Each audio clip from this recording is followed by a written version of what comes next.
বৃহস্পতিবার মধ্যরাতে পশ্চিম লন্ডনের একটি বৈদ্যুতিক সাবস্টেশনে হঠাৎই আগুন ধরে যায়। দমকল কর্মীরা পরিস্থিতি নিয়ন্ত্রণে আনলেও বিদ্যুৎ বিচ্ছিন্ন ১৬,০০০-এর বেশি পরিবার। তবে এ ঘটনায় সবচেয়ে বড় ক্ষতির শিকার হিথ্রো আন্তর্জাতিক বিমানবন্দর।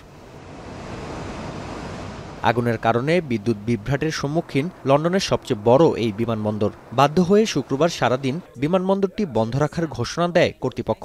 এক বিবৃতিতে জানানো হয়, যাত্রী ও কর্মীদের সুরক্ষার কথা চিন্তা করেই নেওয়া হয়েছে এই সিদ্ধান্ত। পরবর্তী ঘোষণা না দেয়া পর্যন্ত বিমানবন্দরে না যেতে অনুরোধ করা হয়েছে যাত্রীদের। ইউরোপের অন্যতম ব্যস্ত বিমানবন্দর হিথ্রোয় প্রতিদিন ওঠানামা করে প্রায় ১৩০০ বিমান। এছাড়াও গেল বছর যাত্রী আগমনের সংখ্যা ছিল ৮ কোটিরও বেশি। ফ্লাইট রাডার 24-এর তথ্য বলছে, দুর্যোগের কারণে ক্ষতিগ্রস্ত হবে কমপক্ষে ১৩৫০ ফ্লাইট। বিমানবন্দর বন্ধের ঘোষণায় এরই মধ্যে অবতরণের অপেক্ষায় থাকা শতাধিক বিমানের গতিপথ পরিবর্তন করা হয়েছে।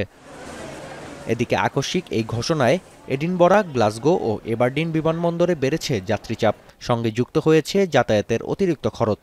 এদিকে আগুনের সূত্রপাতের বিষয়ে এখনও কোনো তথ্য দিতে পারেনি দমকল বিভাগ। নাফি আরমান মনন, এখন বিশ্ব।